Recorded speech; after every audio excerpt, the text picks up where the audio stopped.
जो हर देवी देवता की पूजा करते हैं, उनके साथ क्या होता है। आज मैं आपको एक ऐसी सच्चाई बताने जा रहा हूं जो शायद आपने कभी सोची भी नहीं होगी।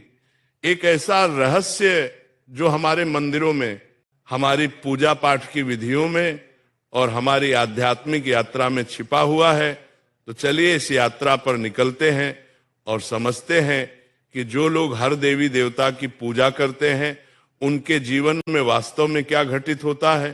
कल्पना कीजिए एक व्यक्ति की जो सुबह उठकर सूर्य देव को नमन करता है, फिर गणेश जी की आरती करता है, फिर शिव जी का ध्यान करता है, दोपहर में लक्ष्मी माता की पूजा करता है, शाम को हनुमान जी के मंदिर जाता है और रात को दुर्गा माता का पाठ करता है।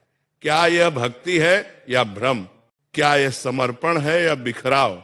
जब हम हर देवी देवता की पूजा करते हैं तो हम दरअसल एक बहुत बड़ी सच्चाई को नहीं समझ पाते कि सभी देवी देवता एक ही परम सत्य की अलग अलग अभिव्यक्तियां हैं। जब एक साधक अलग अलग देवताओं की पूजा करता है तो उसका मन विभिन्न दिशाओं में भटकने लगता है। ये ऐसा है जैसे एक व्यक्ति एक साथ कई नावों पर सवार होने की कोशिश करे, अंततः वह किसी भी नाव से अपने गंतव्य तक नहीं पहुंच पाता। लेकिन इसका मतलब यह बिल्कुल नहीं है कि विभिन्न देवताओं का सम्मान नहीं करना चाहिए। हमें यह समझना होगा कि सभी देवी देवता एक ही परमात्मा के विभिन्न रूप है और हमें अपनी साधना में एक केंद्र बिंदु चुनना होगा। मैं आपको एक कहानी सुनाता हूं। एक सुंदर सी नगरी में श्याम नाम का लड़का रहता था। तो उसके घर में भी विभिन्न देवी देवताओं की पूजा होती थी। उसकी माताजी लक्ष्मी माता की भक्त थी, पिताजी शिव जी के उपासक थे और घर के अन्य सदस्य अलग अलग देवताओं की आराधना करते थे। लेकिन जब श्याम ने अपने गुरुश्री से इस विषय पर चर्चा की तो उसे एक अद्भुत सत्य का ज्ञान हुआ। उसके गुरुदेव ने समझाया कि जैसे समुद्र में लहरें अलग अलग दिखती हैं लेकिन सभी एक ही पानी से बनी होती हैं, वैसे ही सभी देवी देवता एक ही परम चेतना की अलग अलग लहरें। जब एक व्यक्ति हर देवी देवता की पूजा करता है बिना इस गहरी समझ के, तो उसकी आध्यात्मिक ऊर्जा बढ़ जाती है। ये ऐसा है जैसे सूर्य की किरणों को अलग अलग दिशाओं में फैला दिया जाए।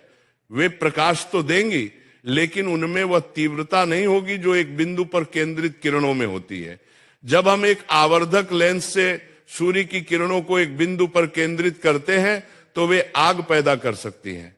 ठीक उसी प्रकार जब हम अपनी भक्ति और साधना को एक केंद्र पर एकाग्र करते हैं तभी हम आध्यात्मिक परिवर्तन की उस गहराई को प्राप्त कर सकते हैं जो हमें परमात्मा की अनुभूति करवाती है। लेकिन यहां एक बहुत महत्वपूर्ण बात है जिसे समझना जरूरी है। सभी देवताओं के प्रति सम्मान और श्रद्धा होनी चाहिए, लेकिन साधना के लिए हमें एक इष्ट देव चुनना होगा। ये इष्ट देव हमारे लिए परमात्मा तक पहुंचने का माध्यम बनता है। जैसे एक पहाड़ की चोटी पर पहुंचने के लिए कई रास्ते हो सकते हैं, लेकिन हमें एक रास्ता चुनकर उस पर चलना होगा। ठीक वैसे ही आध्यात्मिक यात्रा में भी हमें एक मार्ग चुनना होता है। अब आप सोच रहे होंगे कि फिर उन लोगों का क्या जो हर देवी देवता की पूजा करते हैं। ऐसे लोगों के साथ कई चीजें होती हैं। पहली बात, उनका मन हमेशा चंचल रहता है, वे एक जगह स्थिर नहीं हो पाते। आज वे गणेश जी की भक्ति में लीन होते हैं, कल हनुमान जी की आराधना में, परसों दुर्गा माता के मंत्रों में। इस निरंतर बदलाव से उनकी आध्यात्मिक ऊर्जा कभी एक बिंदु पर केंद्रित नहीं हो पाती। यह ऐसा है जैसे एक किसान हर दिन एक नया बीज बोए लेकिन किसी एक पौधे को बढ़ने का समय ना दे, अंततः उसे कोई फसल नहीं मिलती। दूसरी बात जो है भक्ति की गुणवत्ता। जब हम अपनी भक्ति को कई दिशाओं में बांटते हैं तो हर दिशा में हमारी भक्ति की गहराई कम हो जाती है।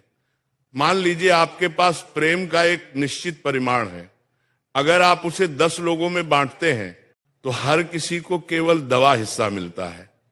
लेकिन अगर आप उसी प्रेम को एक व्यक्ति को देते हैं तो उसकी तीव्रता 10 गुना हो जाती है। आध्यात्मिकता में भी यही सिद्धांत लागू होता है। जब हम अपनी संपूर्ण भक्ति